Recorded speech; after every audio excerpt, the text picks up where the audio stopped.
Ce serait d'abord un chasseur qui est parti en forêt pour faire la chasse, et le premier gibier qu'il a rencontré, c'était un porc-épic qui était en train de brouter une racine.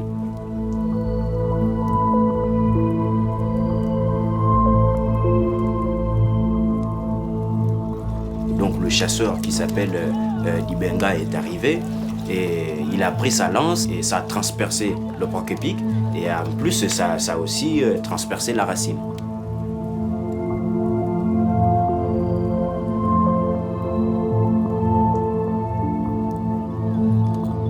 Quand il a commencé à manger, il s'est rendu compte qu'elle avait un goût vraiment amer et qui était pas peut-être normal pour une viande normale.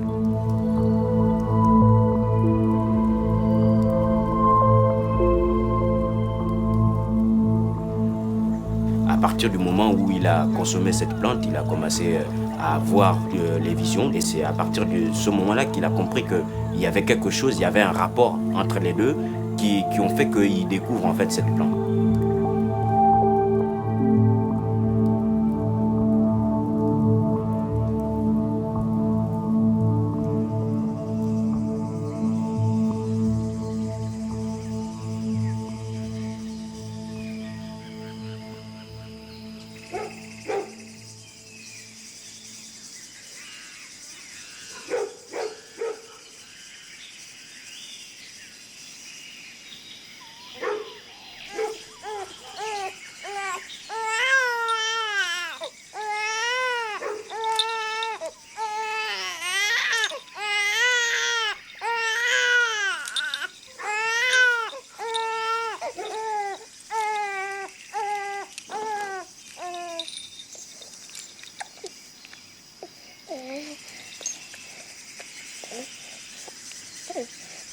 Puma miyo na bamakano me nende mupuma kwa banki twama na bamabanduka me na beakane na bamakano me beakane manika amanika do beakane te uendiki medo na mojako oto obudumia te budumia na mojako no budumia te budumia.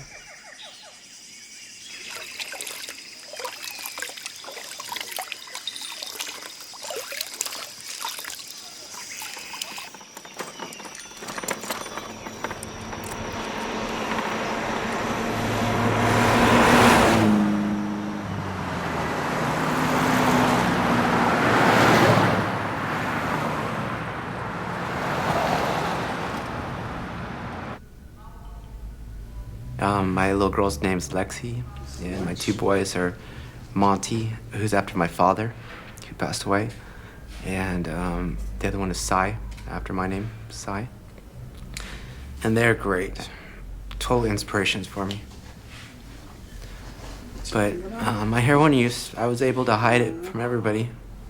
I mean, I was pretty active heroin addict. Hadn't lost my job. Hadn't lost my family yet, but I was about ready to. And I knew I just wanted to stop. I have to use daily to get up out of bed, and I would do maybe close to a gram a day, and then I would always mix it with speed so that the heroin and the speed would kind of keep me balanced. But it's no life to live. Every morning you wake up and you're so sick. Till you get your first fix. And nothing stops you from that first fix. Not your kids, not nothing.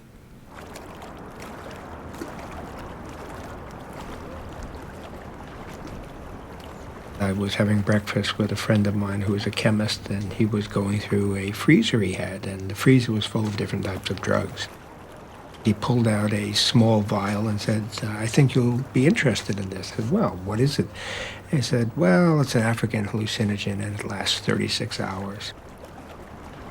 So here I am under the influence of this very powerful hallucinogen, and I get home and I lay down, and the Ibogaina is working and working and working and working. And it's 33 hours later, and I only thought to myself, I'm exhausted, I'm going to sleep for a week, and I'm never going to take this drug again. And I got dressed and I walked out of the house, and that's when I realized that I was not in narcotic withdrawal. And I looked at this large tree in front of me, and I looked at the clouds in the sky, and I realized that for the first time in my life, I was not frightened, and perceived that my entire life had been full of fear.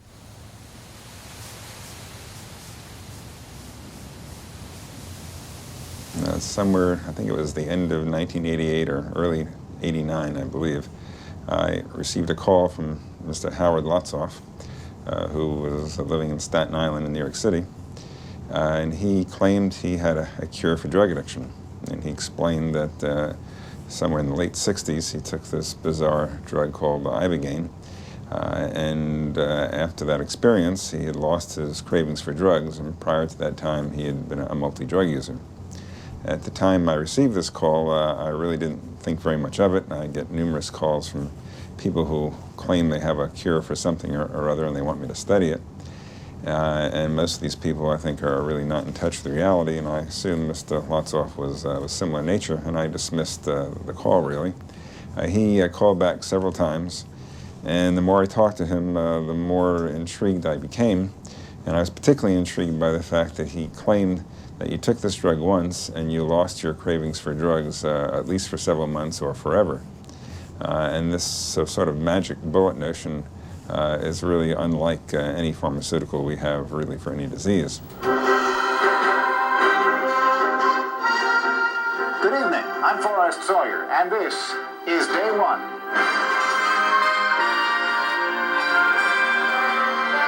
What if we could cure drug addiction with a single pill? I'm clean. I don't have any cravings for cocaine. But the cure itself makes you high. And government researchers wonder if it really cures anything at all. Ibogaine is a psychedelic drug that puts its users on a 3-day trip.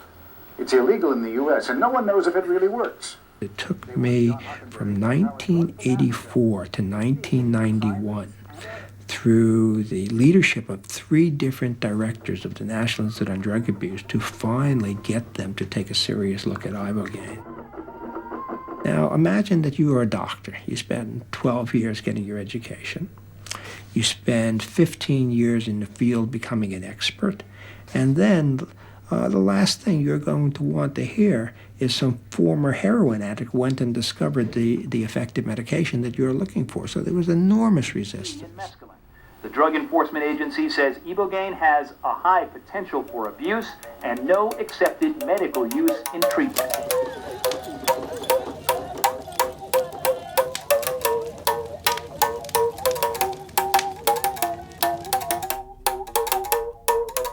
Moi, je suis guérisseur traditionnel du Gabon. Dans ma famille, mon grand-père est initié. Moi, j'ai été initié à l'âge de 7 ans dans ma famille. Et donc, j'ai grandi dans cette tradition. Il m'a permis d'apprendre tout ce que je sais aujourd'hui. Ça, c'est la racine de l'iboga. Et là, elle est dans son état brut. Donc, c'est un échantillon que j'ai déraciné pour toujours montrer aux gens à partir du moment où ils ont besoin de savoir à quoi ça ressemble l'iboga. Et donc, nous, par exemple, dans l'iboga, on n'utilise pas tout ça. On n'utilise ni le bois, on n'utilise ni cette première peau. On râpe la première écorce de la racine n'est pas mangeable.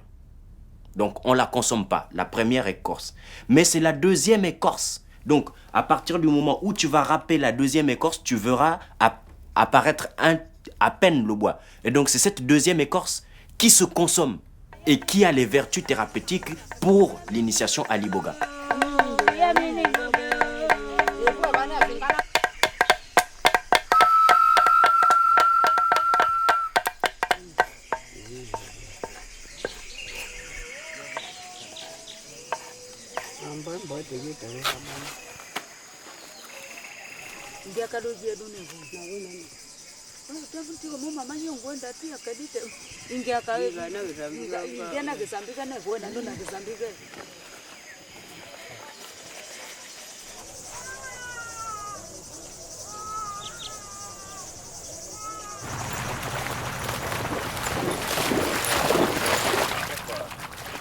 Originally, the problem started, we went through an awful divorce that devastated the family. It overnight changed our standard of living. And my daughter at that time was about 13 when she started drinking wine, taking things out of the refrigerator, things like that. And it progressed very quickly to marijuana, anything she could, inhalants, pills.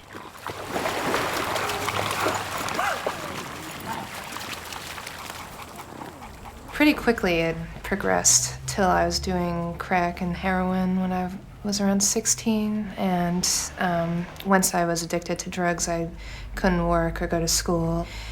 I knew that it was so bad that it was going to kill me, but I just couldn't stop. The first chance I would get $5 in my hand, it was like this uncontrollable response.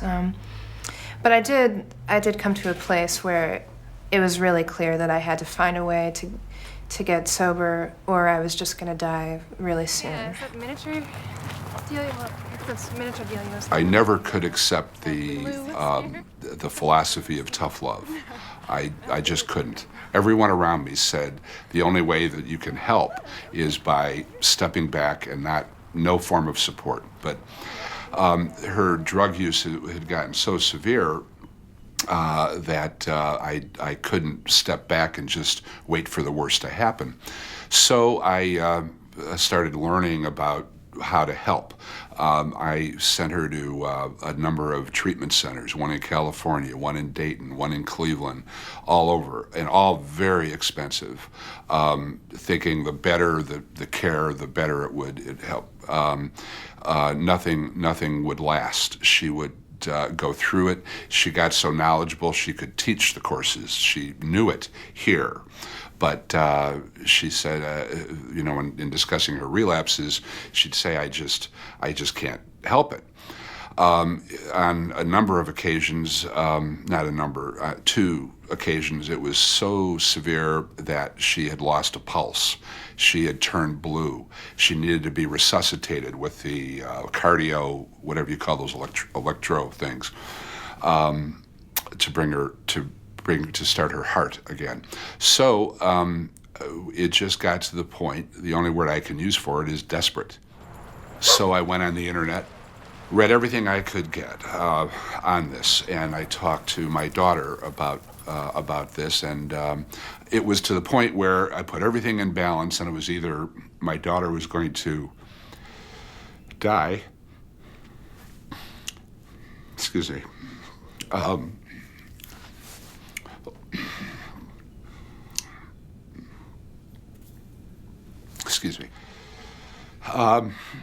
or to do something as unconventional and radical. I'm a middle-class American guy.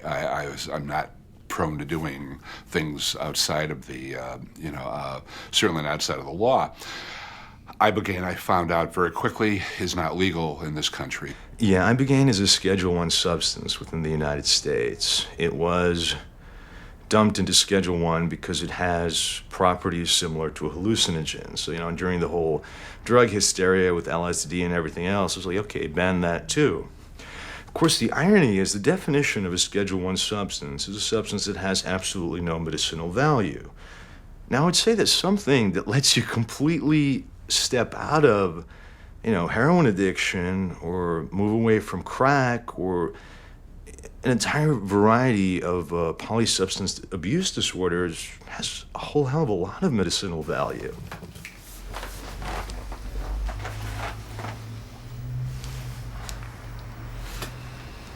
What we're gonna do is we're gonna give you the Ibogaine. Okay. First, we're gonna give you a test dose with a medication for nausea. Okay. Half an hour later, we're gonna give you the rest of the dose. The total dose is determined by your body weight. Okay.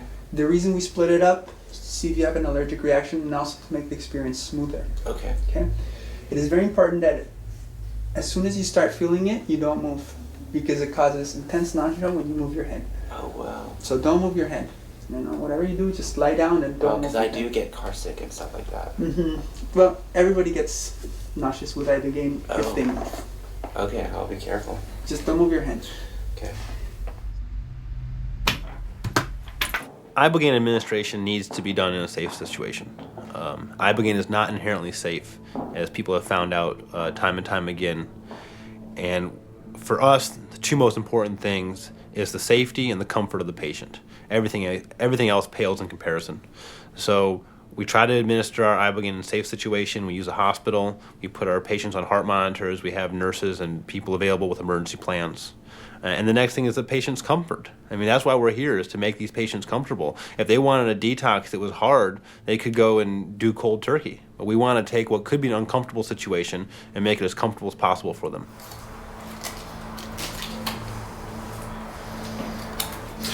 It's right here. It unplugs.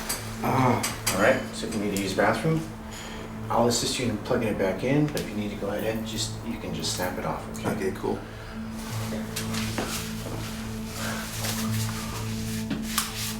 Here's some headphones. Thank you. Now, did the doctor explain to you that if you see anything that is disturbing or that you don't like, you can blink your eyes, it'll go away? Okay. Very good. I'm gonna leave you alone for about half an hour and then I'll come back and check on you. All right, cool. Alrighty? Thank you. My father was an extremely powerful man. And he, always to look up to him and always to just being a kid. And then he ended up passing away while I was like 19. So it's just really difficult for me. So then I ended up going up to San Francisco and got into heroin up there. Found that missing piece. But then that missing piece is the devil.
Le guérisseur qui travaille avec un patient doit d'abord le lire. À partir du moment où il lit le patient, il sait que telle personne a un problème là, là, là, là. Et donc, quand il va travailler avec lui, bon, il sait que je dois travailler avec lui comme ça, comme ça, comme ça, parce que quelque part, lui, il a tel et tel problème. Il faudrait que ça s'adapte comme ça pour lui. Et c'est pour ça que le travail de l'iboga est bien ciblé et bien cadré, selon les personnes, comme je disais tout à l'heure. C'est-à-dire que chaque personne a un traitement bien défini pour soi.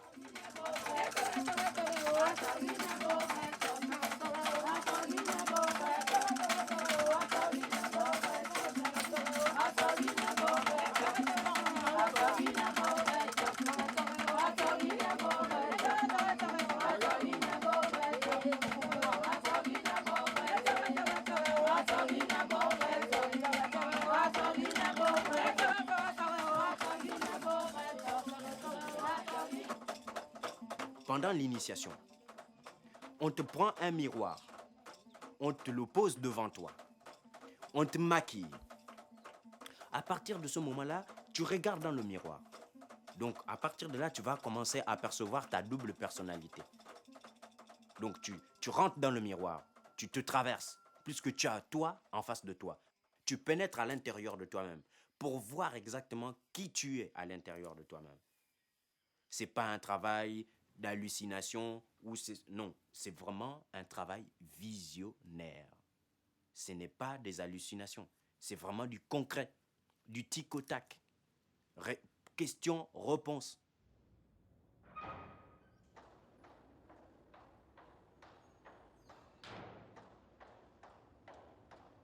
What exactly does it do? We don't know. But of course, that same answer can be applied to many things that are in the PDR right now. We don't know, but they seem to work. Ibogaine has affinity for multiple receptor sites. Classically, in the past, the FDA does not like that. They like specific mechanisms of action that can have a direct cause and effect. So, I mean, if you want to hit addiction, you do have to hit it at multiple levels. And in addition to like pharmacological agents, you do need some sort of psychological paradigm to navigate. Whatever it is that you do to tune your head, you have to do something. So the exact mechanism of action, I mean, there are a lot of theories, but the bottom line is nobody is exactly sure everything that it's doing. I mean, it seems to hit a neuroreceptor reset. It blocks opiate withdrawal cravings. I mean, having been there and done that, oh, fuck yeah, it does. It works. Nothing else does. You're not going through withdrawal. Side, can you take your blank plug off so I can... You see me?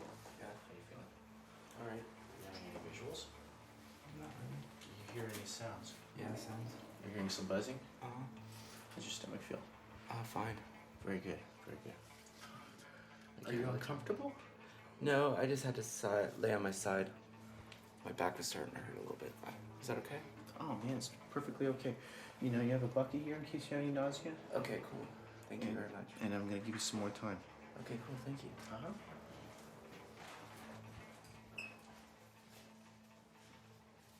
There's like this feeling of warmth in your solar plexus, like this ball of heat.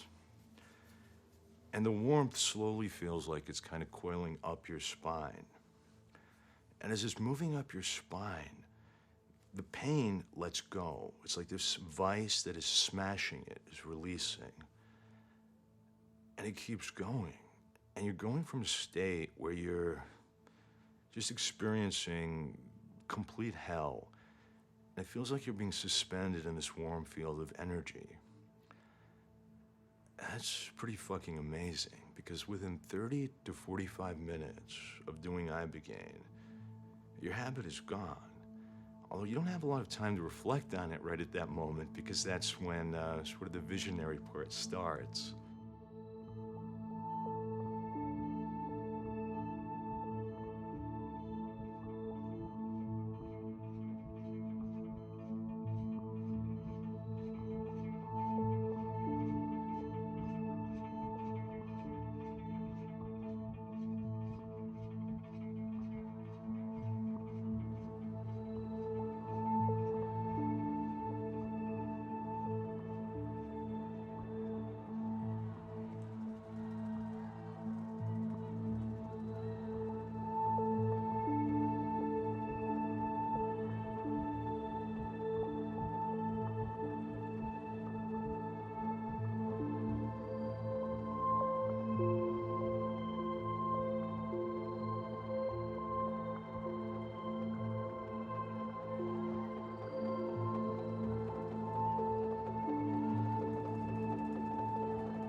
tripping.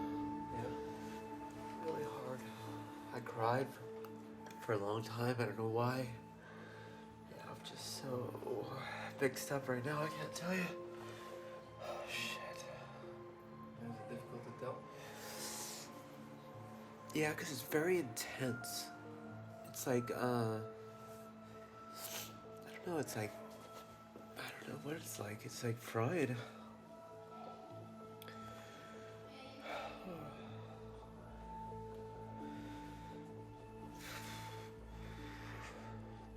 Can you go back to your childhood?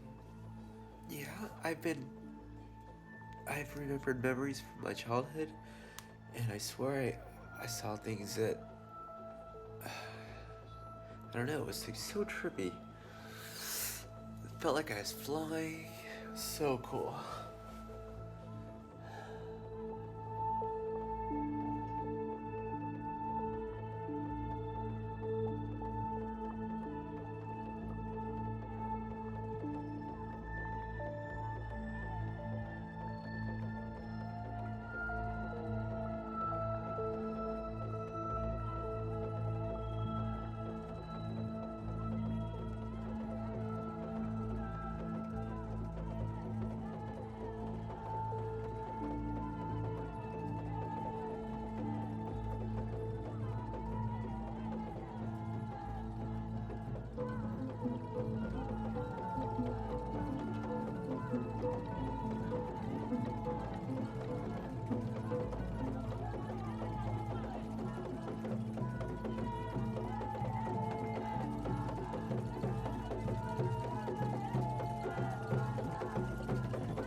What is so special about Ibogaine? We'll first look at it in terms of its treatment of chemical dependence. What is so special about Ibogaine is it can reverse addiction.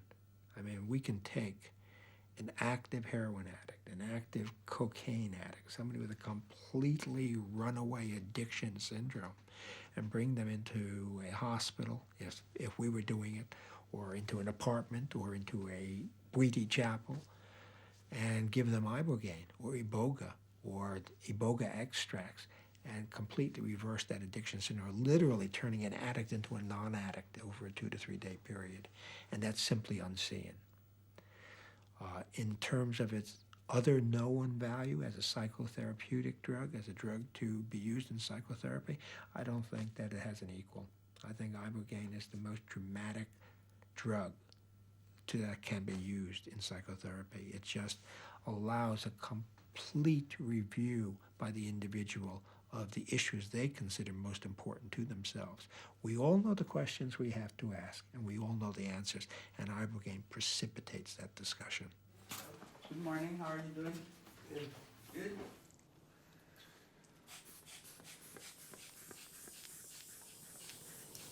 Okay. So what do you feel right now? Resting for a little bit and then getting up. But you have runny nose, runny eyes, yawning? No? Diarrhea? Nothing. Nothing. It's like, I feel like I'm totally drug-free. Yeah? It's so trippy, but I'm pretty worked. Yeah, you're fatigued. That's normal. All right, I'll see you probably tomorrow. All Thank right? you, doctor. All right. cure is a very strange word. Cure implies that something outside of yourself will completely rewire you.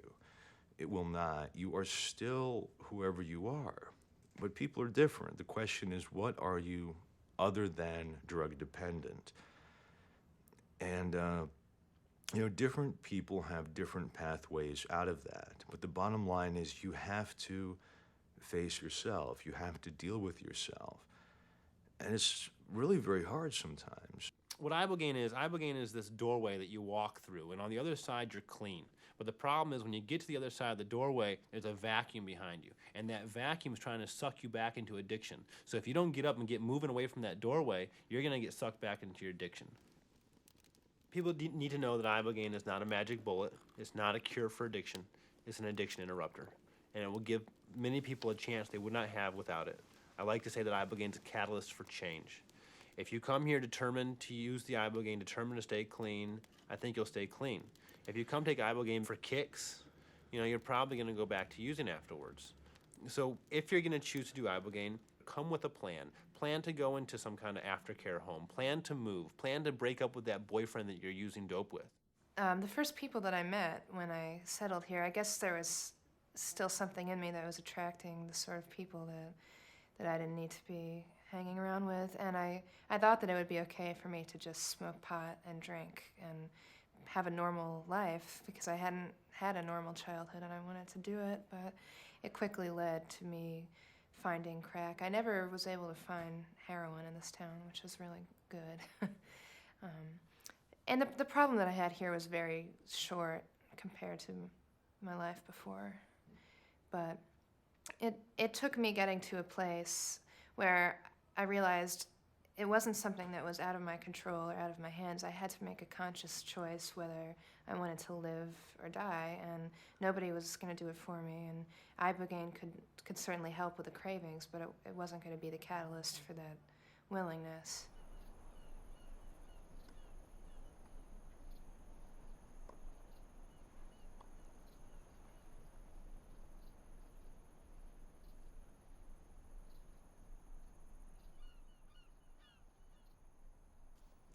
Here is the things you need to get at a health food store. You need to get melatonin and vitamin B. The melatonin will help you sleep. You take one for 10 days before sleeping. Okay? Stay away from people who are not good for you, places, situations. I mean, you know what triggers you to relapse. So take it slowly, and then take it slowly, eat well, and exercise.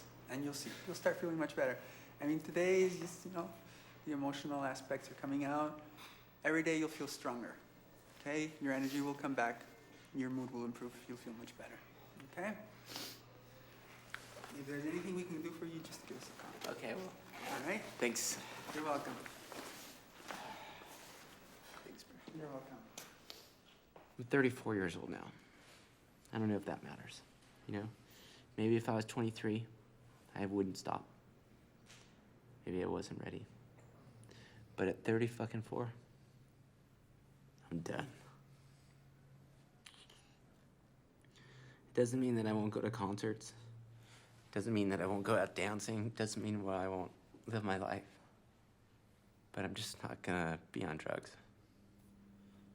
My passions are surfing. My passions are snowboarding. My children. Who needs heroin?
I think that Ibogaine is a very important treatment option that needs to be made more available to everybody.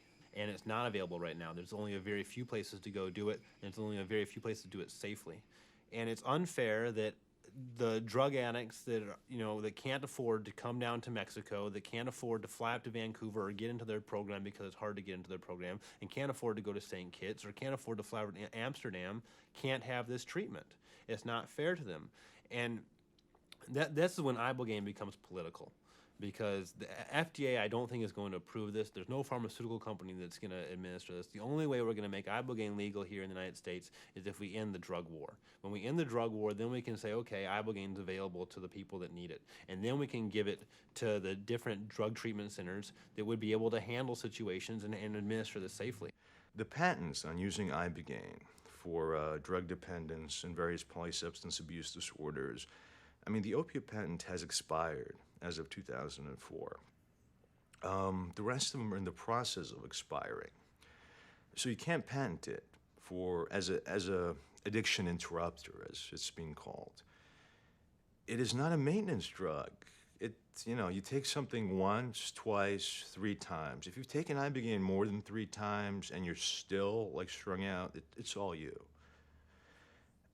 So it's not something that anyone's going to generate a lot of money on because no one keeps taking it. There's no maintenance. It has that really annoying side effect of producing those waking visions. It is potentially dangerous if given to the wrong people in the wrong dose ranges. Basically, everything you can possibly stack against something, it's stacked against Ibogaine.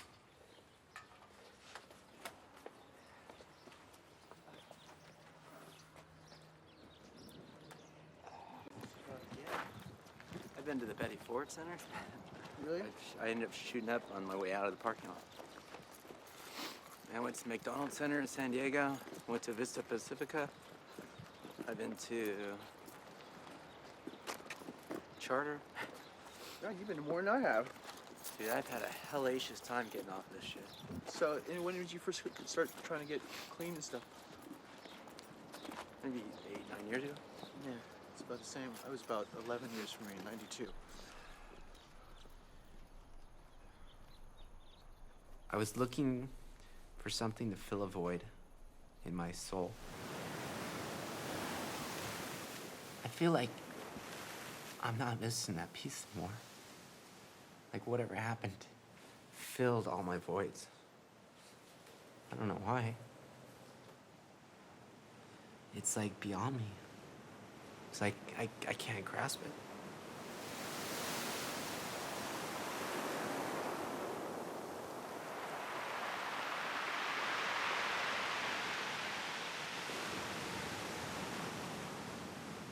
You have to understand the pharmaceutical industry. The pharmaceutical industry is not there to develop medications to cure disease. It's there to develop medications to increase the profits of shareholders. Now, as a president of a small pharmaceutical or medical development corporation, I contacted the licensing directors of major companies like Lilly and DuPont and Ibogaina, medium companies, and even smaller companies trying to obtain their interest.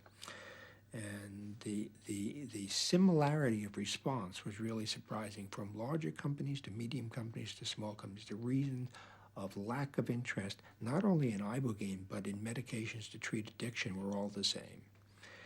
The first issue was the fatality rate in the population of drug users. Drug users are dying at a rate of 3 to 7 times the normal population, which means that the liability to the company associated with those fatalities is that much greater. So immediately there is a deficit of liability to the development of drugs to treat that disorder.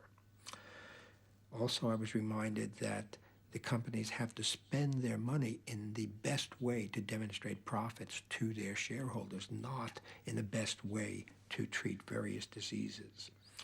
Additionally, the companies did not wish to get involved with the treatment of drug addiction because of the stigma associated with the field. And you would think that, well, if a company developed a cure for addiction, that would be very good for them.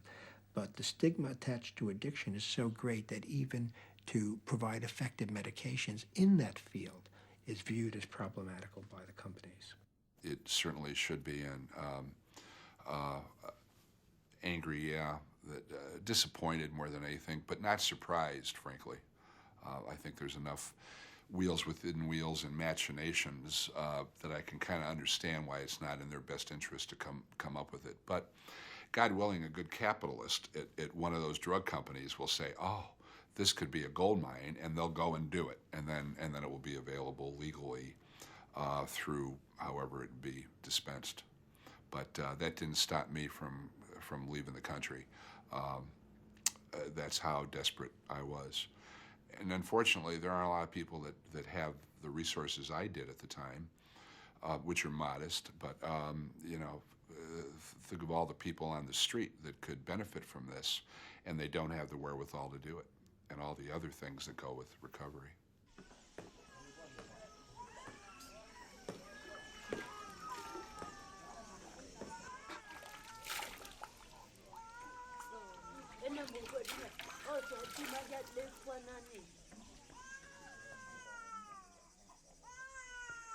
Ninokioko kwa mwaka wane abakitu na matasana nembe mapo nanga wane boke menene mabe umete makoto wami nanga boto wami te bwadi mani ba makobe ya kame ebindo bakina mani yote.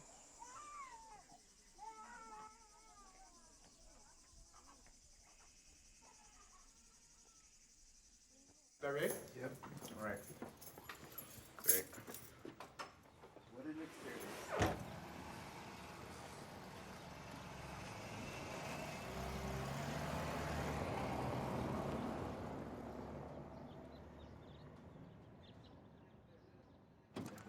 Hi.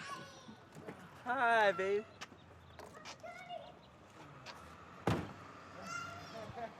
Hi. Hi, baby. Hi. Hi. My car was... Yeah, we were in the car. How are you? You look like a little geisha girl. Can I have a kiss? Look at your sloppy face. Love you. Yay, I'm home. This is home. This is my little girl, Lexi. My dog. That's my boy, Monty. No, look. I know. She's soft. That's it.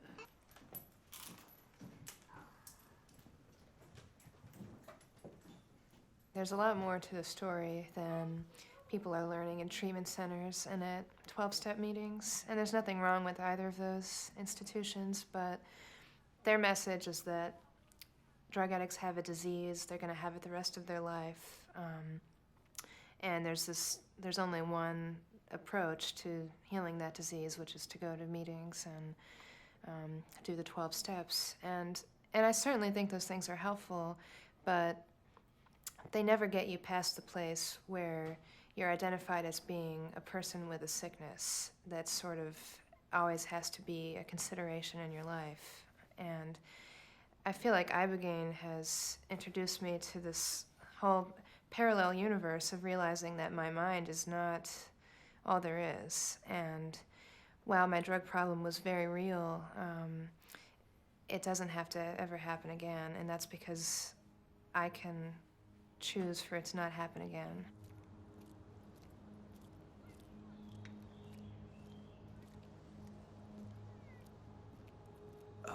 Global awareness and availability has significantly expanded and increased. I think that is absolutely wonderful, and I think that will continue. At the same time, I have great doubts that it's ever going to be an accepted treatment modality for drug dependence. I see a few very small, sort of aborted efforts that haven't gone anywhere. Unfortunately, I think Ibogaine will simply continue to exist, expand, and grow And the awareness of it grows. So people who are in a position that they need it at least know that it's out there. And if you know that it's out there, then you have the opportunity to make choices and get it, however it is that you do so. Unfortunately, I do not think you're going to be in a position in Western society anywhere that you're going to go to your doctor and, okay, I'm strung out, and he's going to say, oh, okay, well, you can get Ibogaine treatment. I would want that. That would be the right thing to do. Unequivocally, I can say that would be the right thing to do. But I don't see it happening. I really don't. I don't believe that Ibogaine will be the drug that's used in the future. I think it will be used, but I, like a lot of other people, are waiting to see what the second generation drugs will turn out to be.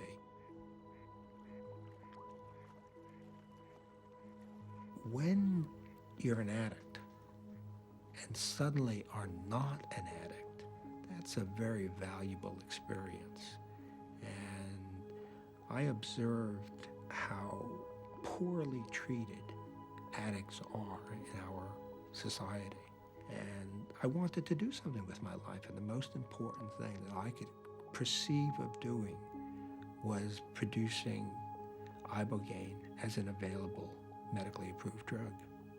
And that's what drove me.